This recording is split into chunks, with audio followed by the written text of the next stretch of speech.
여자분들은 오늘부터 긴장하시죠? 그렇죠? 음식을 해야 되니까 막 싫고 가기 싫고 시댁이 없어졌으면 좋겠어요. 시댁이 왜 생겨가지고 가서 웃을 수밖에 없고 명절이 없었으면 좋겠죠, 그죠? 아니에요? 또 깊게 들어가면 남편 자체가 없어졌으면 좋겠어요. 통장에 얼굴만 들어오고 가끔씩 보여주고. 우리가 여러분 스마트폰 다 갖고 계시죠? 네. 스마트폰의 가격이 얼마인지 아십니까? 원가 얼마인지 아세요? 제가 알면 삼성전자에 근무를 하시는데 몇만 원이 되지 않는데요. 그러니까 얼마 주고 사셨습니까? 몇십만 원 주고 사셨죠? 근데 지금 당장 가서 따지셔야지. 내가 몇만 원짜리 원가를 몇십만 원 샀는데 사기 아니냐. 근데 그런 건 없죠. 알면서도 안 따집니다. 왜 그럴까요? 내가 필요하기 때문입니다. 가치가 있기 때문이죠. 무슨 말씀 드리려고 하냐면, 우리가 계속 사도행전의 3장, 4장을 쭉 보면서 전 베드로의 심령을 좀 봤어요. 그러니까 그토록 많은 사람들 앞에서, 어떤 힘 있는 자들 앞에서 자신있게 담대하게 외쳤던 이유가 무엇일까라는 겁니다. 죽음 앞에서, 죽을지도 모르는 위협 앞에서 그런 용기가 어디서 생겼을까요? 그게 가치는 무엇입니까? 우리가 지난주에 보았던 말씀입니다. 사도행전 4장 12절 말씀. 세상에 어떤 이름 가운데, 세상에 어떤 것도 나에게 구원을 줄 수 없다는 겁니다. 나의 구원자는 오직 예수 그리스도시다. 나는 다시 살 수 있다. 여러분, 이게 베드로의 가치였습니다. 여러분, 사람마다 가치를 품고 살아가요.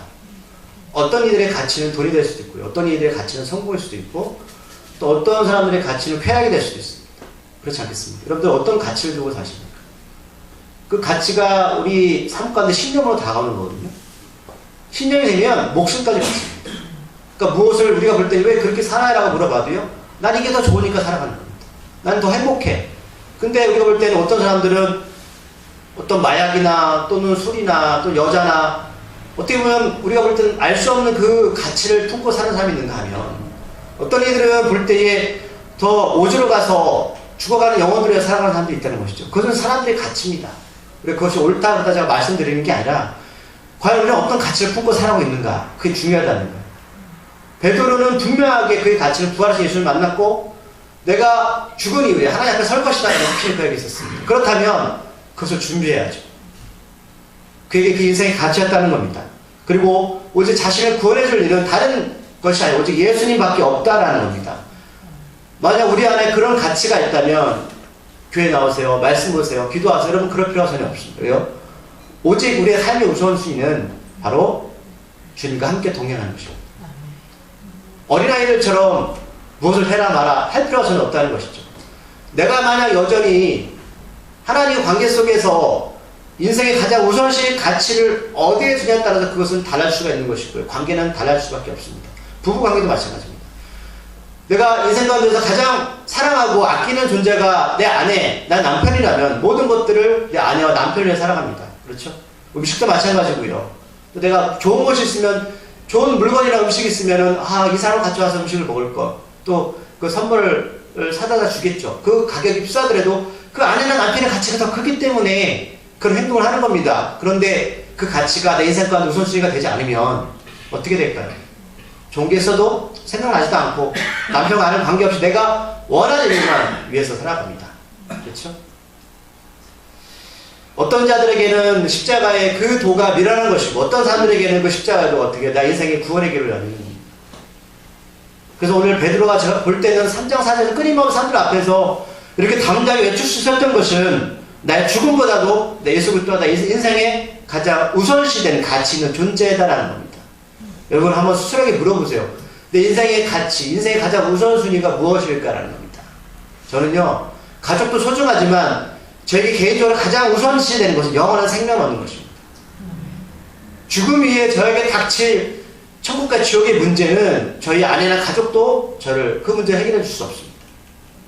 그렇기 때문에 제 인생의 가장 중요한 것은 바로 구원의 문제. 오늘 베드로처럼 세상의 어떤 것도 나에게 구원을 줄 수 없다는 확신이 저에게 있습니다. 우리들은 확신해야 됩니다. 세상의 어떤 종교나 여러분들 가지고 있는 모든 것들이 여러분들을 구원해 줄 수 없습니다. 물론 그것이 내가 인생 살아가면서 때로는 평안하고 때로는 좀 편리하게 살아갈 수 있도록 도와줄 수 있을지 모르겠지만 그것이 여러분들에게 영원한 평강과 평안을 줄 수 없으면 여러분 빨리 깨달으십시오. 많은 세상의 사람들이 그것을 쫓을지라도 여러분들 거기서 돌아서야 됩니다. 진정한 회개가 무엇이냐? 바로 악에서 돌아서는 것이라고 베드로는 분명히 우리들에게 말씀하셨습니다. 그 악이라는 것은 우리가 도둑질하고 나쁜 짓을 하는 것은 악이지만 가장 큰 악은 성경에서 바로 우리가 예수 그리스도를 따르지 않는 것이라고 성경은 규정하고 있습니다. 우리가 만약 예수를 믿는 것 같지만 예수 그리스도를 따르지 않는 인생을 살고 있다면 그것은 바로 악을 행하는 것이고 결국 진정한 회개가 우리 삶 가운데 없는 것입니다. 오늘 베드로는 예수 십자가에 못 박혀 돌아가실 때 그 길을 돌아서서 도망갔지만 결국 주님을 만나고 자신의 인생을 하나님께 올인하기로 마음먹었습니다. 왜요? 영원한 생명 대신 예수님을 따르는 것은 그에게 가장 큰 인생의 가치였습니다. 그가 그렇게 담대하게 그 권력이 있는 종교 지도자들, 관리들, 사두개인들 앞에서 재판을 받을 때 우리 지난주에 보았잖아요. 하지만 그런 담대하게 증거했을 때에 세상 권력을 가지고 있던 사람들은 시점들에서 이렇게 베드로를 평가합니다. 학문 없는 범인으로 알았다가 깜짝 놀랍니다. 범인이 뭡니까? 죄 지은 사람이 아니라 평범한 사람, 못 배운 사람 아닙니까? 베드로는 어부였습니다. 그저 매일매일 갈로수가에서 오늘도 몇 마리 물고기를 잡아서 살아가는, 그러니까 많은 사람들이 그저 저 사람을 무식하는 베드로 이렇게 평가라고 생각을 했습니다. 이스라엘도 마찬가지죠. 학문 없는 평범한 그 베드로가 어떻게 쭉 보았지만 구약에 있는 성경 구절을 끌어다가 예수님은 하나님께서 구약에 예언하신 우리의 구원자시다. 그분은 그저 이 땅에 오셔서 저절로 그렇게 돌아가신 분이 아니라 하나님께서 그를 구약에 예언하셨고 예언을 성취하신 분이 바로 예수님이시다. 우리의 구원자 메시아분은 하나님의 아들 예수님이시다. 라고 어떻게 그런 담대한 증거를 할까? 이것을 듣고 그는 깜짝 놀랐습니다. 그런 지혜가 어디서 나왔을까요? 인생의 가치입니다. 무식한 베드로가 예수를 만나고 그 인생 가운데 오직 매달리고 추구했던 것은 바로 하나님의 말씀을 통해서 구원받는 것이었습니다. 많은 사람들이 우리를 무식하다, 바보 같다라고 외칠지 모르겠지만 여러분 그것이 바로 생명의 길입니다. 또 주님의 제자들은 예수님과 함께 했던 것을 그들을 지켜봤기 때문에 더 놀라게 됩니다. 우리 예수님이 어떤 3년 동안 삶을 살았을까요? 사람들이 올 때 거창하고 화려하고 그런 인생을 살았습니까? 12명의 제자들과 같이 길거리를 다니면서 어떻게 보면 우리가 볼 때는 초라하게 사람들에게 하나님 나라를 전했습니다. 초라한 모습이죠. 근데 오히려 그 초라하고 무식한 그 모습이 세상에 힘있고 권력 있는 종교 지도자들한테 뭐예요? 위협으로 다가갔다는 거예요. 그럼 정작 하나님이 기뻐하시고 하나님 바라보시는 사람이 어떤 사람입니까? 거대한 헤롯 성전에서 하나님께 예배드리고 하나님께 예배를 드리고 그런 사람들이 하나님 보시기에 아름다운 사람입니까? 아니면 초라하고 어부이고 배운 것 없는 베드로 같은 주님의 제자들이 하나님 보시기에 아름다운 사람들입니까? 또 지금도 마찬가지로 생각합니다. 하나님이 어떤 이들을 이쁘게 보실까라는 거예요. 뭐 의리랑 건물 안에서 멋있는 옷을 입고 찬양들 결상하고 하나님 나름대로 우리가 예배를 드리지만 그들 마음속에 정말로 진정하게 돌아가신 십자가 예수 그리스도를 영접하지 못하고 회개하지 못한 사람들이 모인 그것을 하나님이 기뻐하실까? 아니면 두 손이 모일지라도 그들 가운데에 예수님처럼 정말 진정한 삶의 가치를 여기고 따라가는 사람들을 주님께서 기뻐하실까 하는 겁니다. 성경을 가르치는 자들이 여러분 성경의 옳고 그름을 제대로 판단 못해서 결국은 그 무식한 베드로 앞에서 무너지게 되는 모습을 보면서 여러분 어떤 생각이 드십니까? 저도 그렇지만 여러분 우리가 예수를 믿는 것이 단순하게 그저 의리의리하고 거칠해적인 모습이 아니라 여러분들 깊은 마음 속에서 오늘 하루도 예수님과 함께 모든 것을 주님께 아뢰고 하나님과 동행하는 자인가라는 걸 스스로 질문을 던져보셔야 됩니다. 더군다나 14절을 보면 계속해서 베드로와 요한을 재판하는 그 자리에 어떤 사람이 있었습니까? 우리가 좀 보았던 날 때부터 걷지 못했던 40살 이상 먹었던 한 남자가 계속 죽어본 거예요. 이 사람이 어디서 구걸했었죠? 성전 미문에서 구걸했습니다. 그러니까 성전 안에 있었던 많은 기득권자들은 그 사람을 알았습니다. 이 사람이 걷게 되었으니 이것을 우리가 무시할 수가 없는 거예요. 그러니까 하나님께 절묘하게 모든 것들을 계획하고 준비하시지 않으셨습니까? 오세 시에 베드로 요한이 기도라 갔던 것은 단순하게 기도의 목적보다도 하나님께서 이 사람을 통해서 그들한테 복음을 전해주기 위해서입니다. 저는 그렇게 봅니다. 이 사람들이 베드로와 요한을 재판하는 것이 여러분 본질이 아니라 하나님은 베드로와 요한의 입을 통해서 그들의 죄를 고백하게 하시고 복음을 듣게 하셨습니다. 근데 여전히 우리가 본문을 계속 보다 보면 이들이 베드로의 복음을 듣고 여러분 깨닫지 못합니다. 어디 갇혀있냐면 여전히 진리를 외면하고 자신이 누리고 왔던 기득권과 사명을 유지하기 위해서 애를 쓴다는 것입니다. 우리가 예수 그리스도를 믿을 때 여러분 가장 거짓들이 뭔지 아십니까? 제 스스로 여러분 내가 가지고 있던 것을 놓는 겁니다. 내가 가지고 있었던 선입견, 경험과 지식들을 놓는 겁니다. 이게 어렵더라고요. 왜요? 놓으면 죽을 것 같았어요. 내가 이것을 포기하면 세상에서 내가 지쳐지고 바보가 되는 느낌이 들었습니다. 하나님 우리에게 말씀하시는 것, 베드로의 입을 통해서, 복음을 통해서 너희가 그 자리에서 내려오지 않으면 제가 어떻게 이들이 재판을 했다고 높은 자리에서 쭉 바로 형태로 들어서 바닥에 베드로 요한을 끌려 엎드려서 재판을 합니다. 근데 주님은 그들의 입을 통해서 말씀하시는 거예요. 너희들이 있을 자리 그 자리가 아니라 이 바닥의 자리라는 거예요. 그런데 여기 그들은 이 진리를 듣고 여러분 회개하지 않습니다. 저는 13절, 14절에서 그렇게 기세등등했던 이들이 베드로와 요한의 담담을 듣고 또 그 상황들을 경험하면서 아무 말도 못하고 물러서는 모습을 보면서 어떤 생각이 들었냐면 우리가 하나님 앞에 섰을 때 생각해 봤습니다. 우리가 이 세상에서 기세등등하게 이것이 옳다라고 따라갔지만 결국 하나님 앞에 서는 그 진리 앞에서 여러분 다 무너지게 되었습니다. 이들처럼 변명할 수가 없어요. 아 그렇구나. 하나님 이것을 우리들에게 나타내시는구나. 진리 앞에서 우리가 쓰는 지식이나 우리가 갖고 있는 모든 것들은 하나님 앞에 통하지 않습니다. 그럴 때는 뭐 어떻게 대응하시겠습니까? 여전히 세상의 것을 가지고 하나님 앞에 서실 거예요. 나름대로 내가 살아온 인생이 옳다라고 그러면 우길지 모르겠지만 결국은 우리의 모든 것들은 하나님의 진리 앞에서 무너질 수밖에 없습니다. 사람의 생각과 말이 세상의 기준이 아니라 하나님은 오직 하나님께서 성경에 말씀하신 말씀의 기준에 따라서 우리를 평가하실 겁니다. 우리가 보았지만 베드로가 많은 사람들 앞에서 예수 그리스도의 증거를 자기 주관적인 생각으로 주장했습니까? 아니잖아요. 시편, 요엘서 성경의 많은 하나님의 선지자의 입술을 통해서 그를 대신 증거한 것 뿐입니다. 그것도 하나님 우리를 심판하실 때 자기 주관적인 생각으로 말씀하시는 게 아니에요. 그래서 그 사람들이 기득권자에 더 이상 비난할 말이 없던 그 높은 양반들이 어떤 액션을 취하죠? 더 이상 주님의 제자들을 붙잡아 놓을 수 없다. 공회에서 나가라고 명령합니다. 참 무슨 일이죠. 하루 동안 이들을 재판하려고 잡아놨던 사람들입니다. 그런데 이제는 더 이상 자기 진리 앞에서 변명할 말이 없으니까 이제 나가라고 얘기합니다. 여러분 이게 도대체 이 똑똑한 사람들이 할 행동입니까? 얼마나 창피했을까? 저는 그런 생각을 해봤습니다.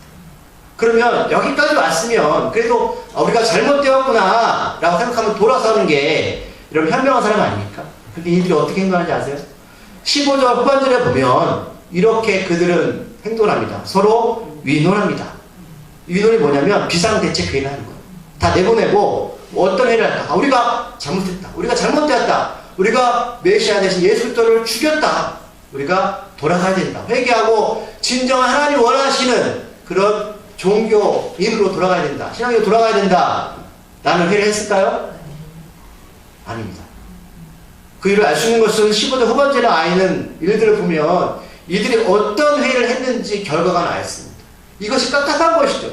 수많은 사람들이 모여서 그렇게 회의를 하고 주님에서 기도해야 하고 예배를 드리는데 정작 그들이 모여서 하는 일이라면 진정 회개와 돌아섬이 아니라 여전히 뭐예요? 교회 안에서 자신의 힘, 자신의 능력, 자신의 어떤 기득권을 유지하기 위해서 더 진리를 막고 간다는 것입니다. 안타까운 일입니다. 이런 일들은 여러분 우리 주변에서 흔히 지금도 일어나고 있습니다. 악이 도리어 선을 이기려 하고 악을 선처럼 위장해서 다가옵니다. 착한 이들이 도리어 악에게 더 많은 상처와 마음을 겪게 됩니다. 악인들은 자기들끼리 모여서 위논합니다. 근데 그들은 어떻게 생각할까요? 자기를 악이라고 생각할까요? 우리는 성전에서 하나님 일하는 거룩한 제사장들, 사두개인들 그런 사람들이야 라는 겁니다.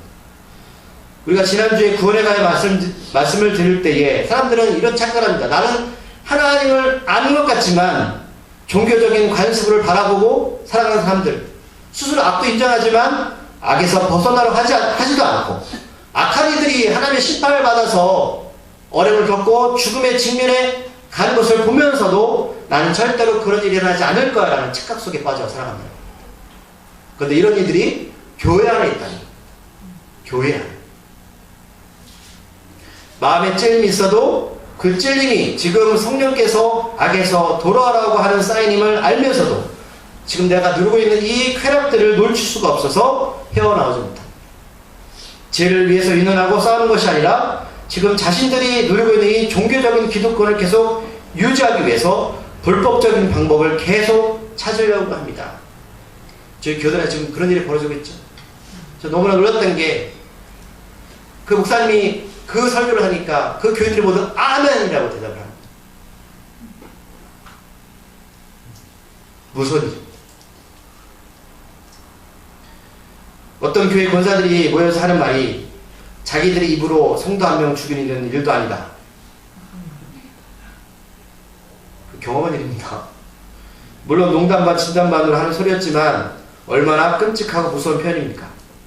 교회 공동체 안에서 모여서 직분자들이라고 모인 사람들이 권사들 입에서 나오는 소리가 악을 쏟아내고 그 악을 통해서 자신들의 스트레스를 풀고 그것이 옳은 일이 아님에도 불구하고 끊을 수 없는 수렁으로 계속 빠져가는 행위들을 합니다.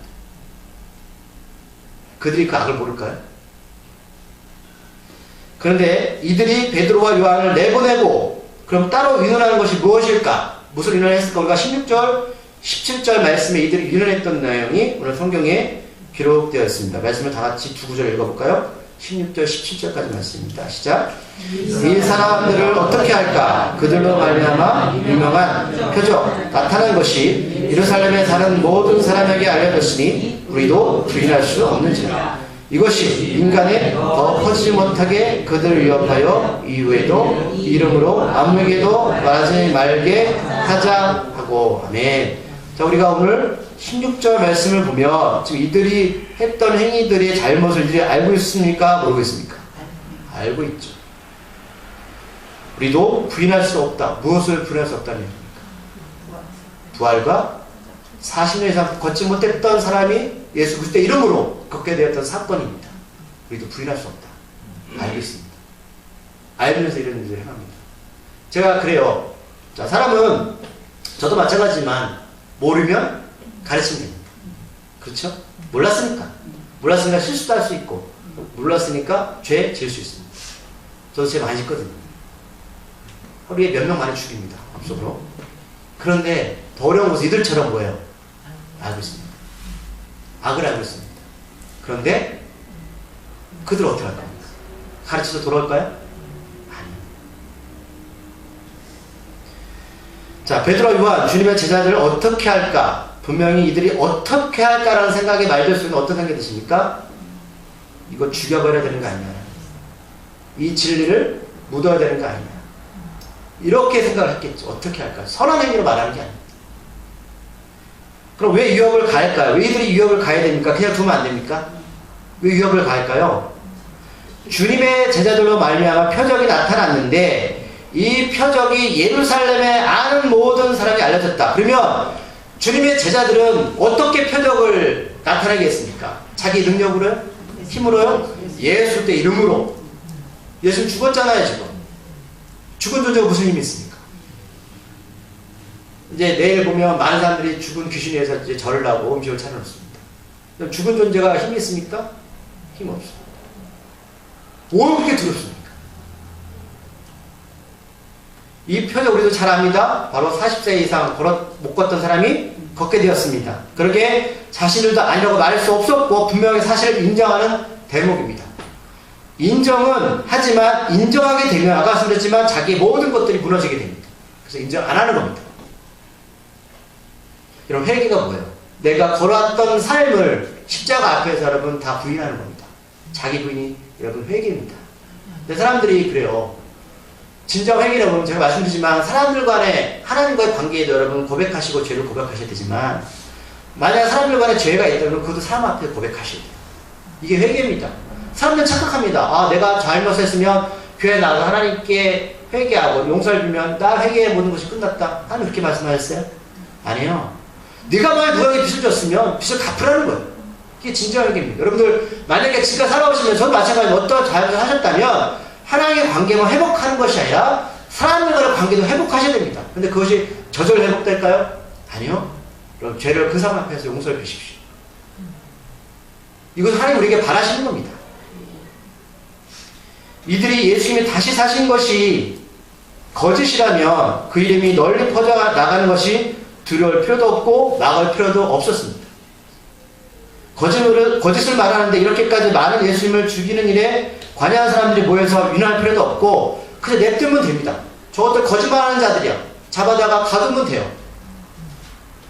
그러면 우리가 여기서 볼 수 있는 것은 뭐예요? 예수님은 분명히 전 사셨다고 믿습니다.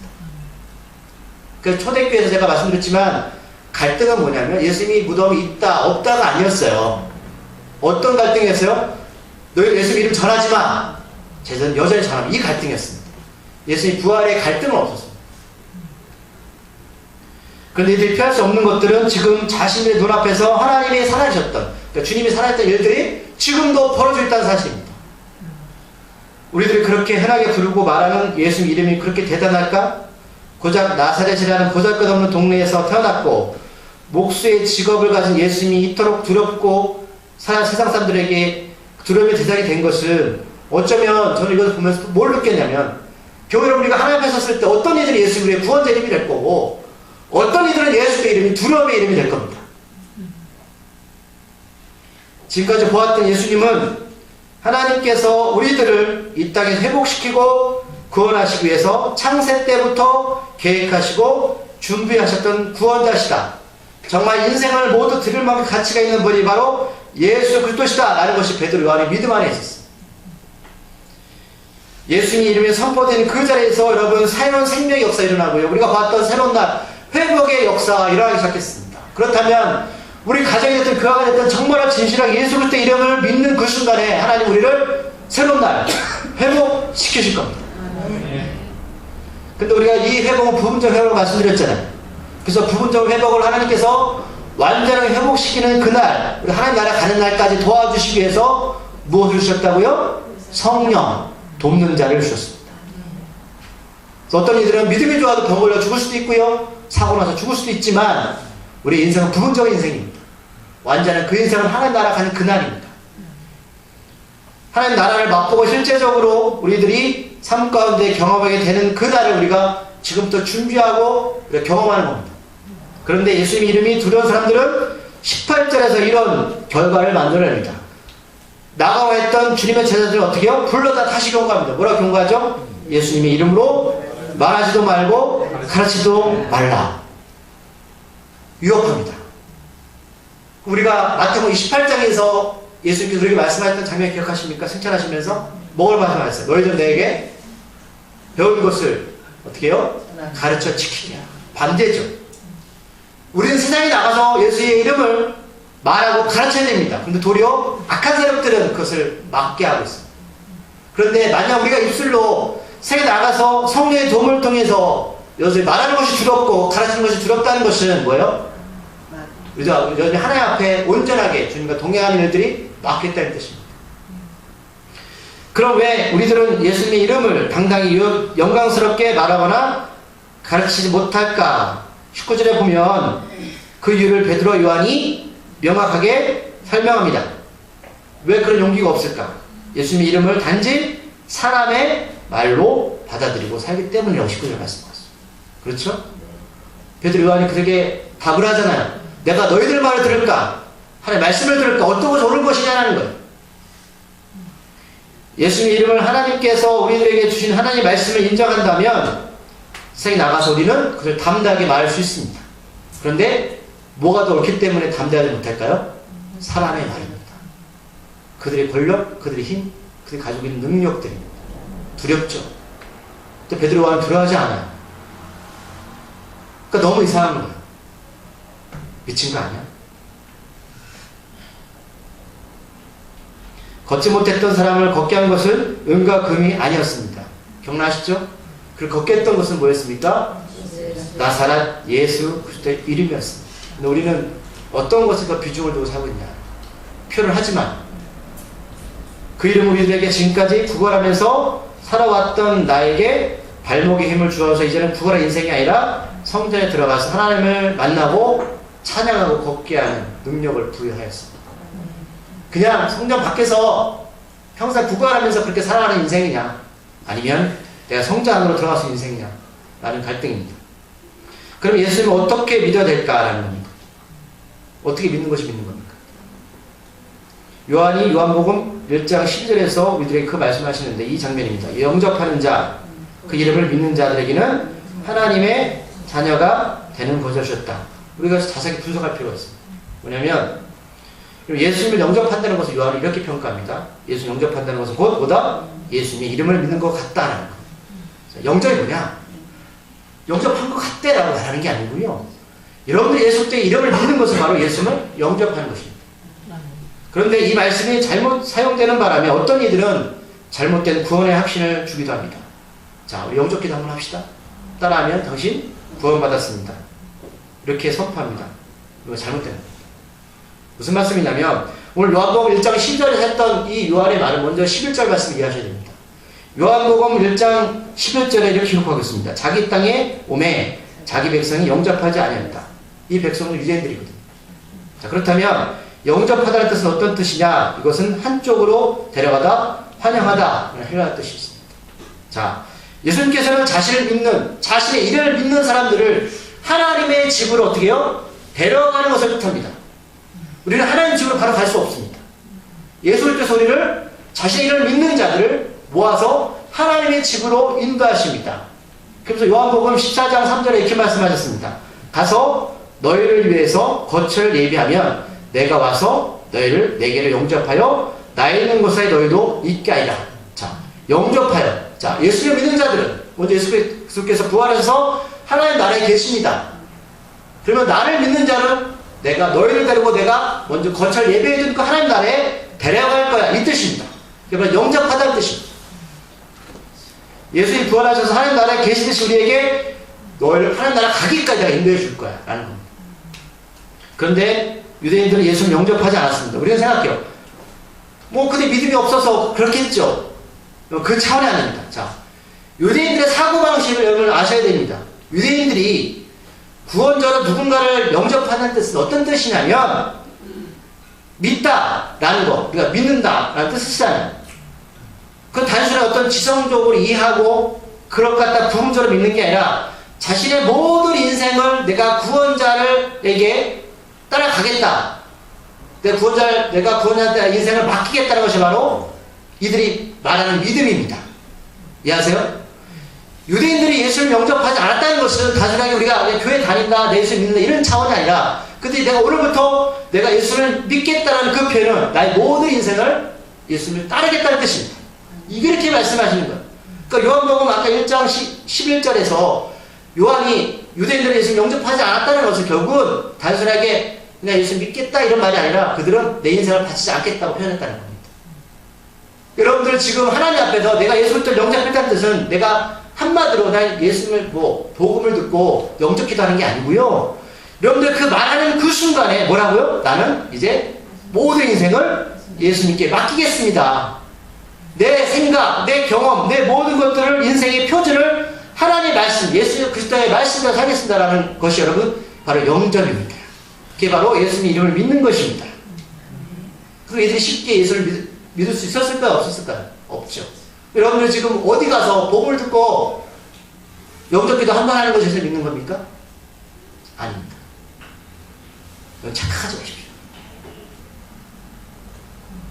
그렇게 예수 그리스도를 믿는 믿음은 입으로 하는 고백이나 마음으로 느끼는 감정이 절대 아니라 그것을 여러분 그 진정성을 판단할 수 있는 게 아니라 예수님께서 가르치셨던 인격과 뜻에 따라서 우리들의 행동을 결정하고 그것이 인생의 삶을 통해서 영향을 끼칠 때 비로소 믿음을 가졌다. 예수 그리스도 이름을 믿는다라고 표현하는 겁니다. 구분되어지시죠? 만약 이 자리에 여러분들이 지금 영접기도 한 번 하고 교회 나가는 것만으로 내가 구원받았다 생각하시면 여러분 좀 깊이 생각해 보셔야 됩니다. 진정한 믿음을 가지려면 예수님 편에 서서 상당한 부담감을 가질 때도 있습니다. 베드로가 주님은 그리스도시요 하나님의 아들입니다라고 주장해 그는 자기 목숨을 바쳤습니다. 이처럼 예수를 영접한다는 것은 우리의 모든 것을 주님이 주장하신 진리의 삶을 맡겨서 그분 뜻대로 우리 삶을 맞춰가겠다라는 겁니다. 제가 말씀을 이제 정리할 겁니다. 성경은 예수님의 이름을 믿는다는 것은 그분 전체 인격을 믿는 것, 말씀하신 계시 모두를 받아들이고 따르는 것을 말합니다. 예수님은 우리들에게 자신이 말씀하신 것을 부분적으로 믿고 부분적으로 따르는 것이 아니라 나의 삶의 주인이 누구냐? 라는 것을 정해라. 그리고 순종을 넘어서 복종까지도 말하십니다. 왜요? 우리들의 삶을 통치하는 누구시다? 왕 대신 예수시다. 그리고 유대인들이 예수님을 배척한 것은 단순하게 예수님을 믿지 않을 것입니다 라고 표현한 것이 아니라 유대인들은 종교가 받아줄 수 없는 겁니다. 왜요? 믿으면 자기 인생을 다 드려야 됩니다. 그래서 예수님은 고작 목수이고 나사렛에서 태어났기 때문에 우리 구원자가 될 수 없다. 내 인생은 그러게 다 드릴 수 없다라는 그게 성립이 되는 겁니다. 그렇다면 우리들이 예수님의 이름을 믿고 영접한다고 한다면 유대인들의 말 생각처럼 나의 모든 것은 예수님 당신입니다 라는 고백이 당연히 따라가는 것을 의미합니다. 나는 지금 멋진 인생을 살고 행복한 가정이 있고 좋은 직업을 가졌지만 모든 것을 완벽하게 이루려면 뭔가 필요해서 예수님을 악세사리처럼 느끼는 것이 이렇게 받아들이는 게 아니고요. 내가 인생은 좀 힘들고 내가 지금 직업도 그렇고 내 사는 것이 어렵지만 나의 인생의 가장 최우선은 누구다? 예수 그리스도십니다 라는 겁니다. 이런 확신이 믿음이 우리 안에 있을 때 어떤 자리에든 어떤 환경에든 20절의 말씀이 우리 능력이 될 수 있습니다. 뭐라고 말하죠? 우리는 보고 들은 것을 말하지 않을 수 없다. 여러분 예수님은요 지금 살아계십니다. 예수님 보는 것이고요 듣는 것입니다. 확신입니다. 보고 들을 때 확신이 생깁니다. 부활하신 예수님이 제자들 눈에 보이고 귀로 들었기에 무서운 권력 앞에서도 그들은 담대할 수 있었습니다. 이것 말고는 설명이 안 됩니다. 베드로 고작 어부이고 은과 근거 없는 세상적으로 보면 별 벌레가 없는 그의 입에서 나오는 예수님의 증거가 결국 21절에서 보면 예수님까지 죽인 그 힘이 있는 그들이었지만 백성들 때문에 사람들 때문에 어쩔 수 없이 어떻게 처벌할지 방법이 없어서 또 그들은 뭐 한다고요? 위험만 강합니다. 조폭과 다를 것이 없습니다. 자, 진리를 숨기려고 윽박지르고 협박하고 힘으로 누리려는 모습을 보면서 저는 느꼈습니다. 예수님 이름이 참 정말 대단하구나 라는 겁니다. 아까 우리가 보았던 19절 후반절에서 보고 들은 것을 말하지 않을 수 없다. 그 전에 19절에서 판단하라 이 말씀이 있잖아요. 그래서 어떤 뜻이냐면 너희들 정말 그것이 맞은지 틀린지를 분석하라는 뜻입니다. 믿음이 여러분 그냥 들어가는 게 아니에요. 정말 이것이 우리가 논리적으로 맞는 이야기인가. 오히려 모든 사람들은 예수님 이름을 통해서 하나님의 영광을 돌립니다. 연약함이 도리어 강함을 이겼습니다. 세상은 힘으로 사는 것 같지만 여러분들에게 한 가지만 말씀드리겠습니다. 우리는 여러분 예수 그리스도의 이름으로 사는 사람들입니다. 그 이름이 여러분들을 구원하실 겁니다. 그 이름이 여러분들을 회복시키실 것이고 그 이름이 여러분들 가정이나 삶을 인도하시게 될 겁니다.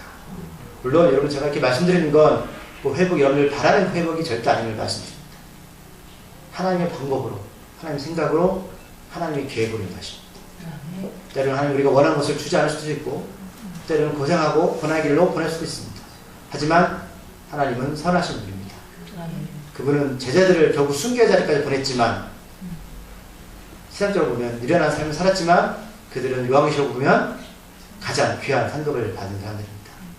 물론 우리들에게 여러분 하나님이 아무나 순교시키는 거 아니거든요. 여러분 순교를 하고 싶어도 못합니다.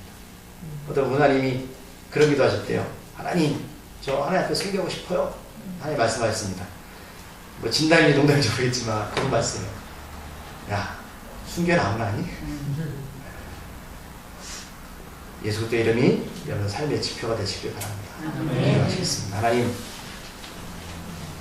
우리가 예수님의 이름을 너무 쉽게 생각하고 영접기도 한 번 했다고 교회 나온다고 난 구원받았다고 똥똥거리는 이야기입니다. 하지만 영접했다는 것은 예수님 이름을 믿는 것이고 믿는다는 것은 예수님 우리의 인생의 주인 되시는 겁니다.